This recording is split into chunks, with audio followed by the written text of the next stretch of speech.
Hi అండి, welcome to చామస్ kitchen. నేను ఈరోజు చేసిన రెసిపీ పీతల ఎగురండి. ఇంతకుముందు మన ఛానల్లో పీతల పులుసు పెట్టాను.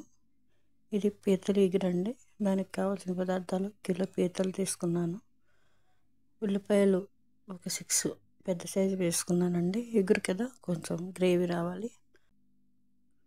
కారం, పసుపు, ధనియా పౌడర్, గరం మసాలా, అల్లం వెల్లుల్లి పేస్టు, తగినంత సాల్ట్ అండి, కొత్తిమీర అండి. ఇప్పుడు బాండి పెట్టుకున్నాం. తగినంత ఆయిల్ వేసుకుని ఉల్లిపాయలు వేసుకోవాలండి. ఆయిల్ ఎక్కువ పడుతుంది, ఎందుకంటే ఉల్లిపాయలు ఎక్కువ వేసుకున్నాం కదా, ఎగురు కదండి, కొంచెం ఎక్కువే వేసుకోవాలి. మంచిగా మగ్గబెట్టుకోవాలి.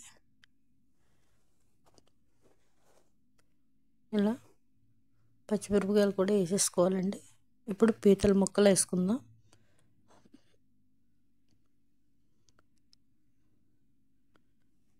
ఒకసారి ఇలా ట్రై చేయండి, బాగుంటుంది.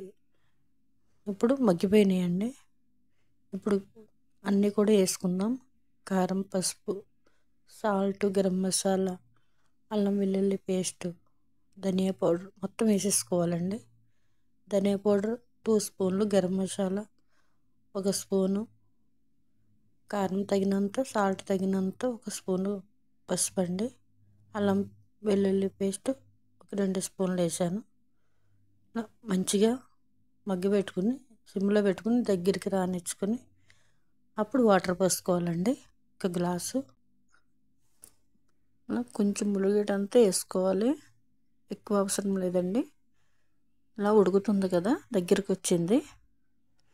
ఇప్పుడు కొత్తిమీర వేసుకుందాము. చాలా బాగుంటుందండి, ఒకసారి ఇలా ట్రై చేయండి. పులుసు కూడా చేశానండి నేను. రెడీ అయిపోయిందండి పీతల ఎగురు. థ్యాంక్స్ అండి చూసినందుకు. లైక్, షేర్, సబ్స్క్రైబ్ చేసుకోండి. మరిన్ని వీడియోలతో మీ ముందుకు వస్తానండి. చాలా థ్యాంక్స్ అండి.